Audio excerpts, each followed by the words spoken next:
Ang mabuting balita ng Panginoon ayon kay San Juan, chapter 16, verse 20 to 23a. Noong panahong iyon, sinabi ni Jesus sa kanyang mga alagad, "Sinasabi ko sa inyo, tatangis kayo at magdadalamhati, ngunit magagalak ang sanlibutan.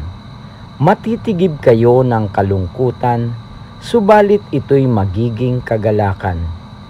Kapag nagdaramdam na ang isang babaeng manganganak, siya'y nahahapis sapagkat dumating na ang oras ng kanyang paghihirap. Ngunit pagkapanganak, hindi na niya naaalaala ang hirap. Siya'y nagagalak dahil sa ipinanganak na sa sanlibutan ang isang sanggol. Gayon din naman kayo. Nalulumbay kayo ngayon, ngunit muli akong makikipagkita sa inyo at mag-uumapaw sa puso ninyo ang kagalakang hindi maaagaw ninuman. Hindi na kayo kailangang magtanong sa akin sa araw na iyon."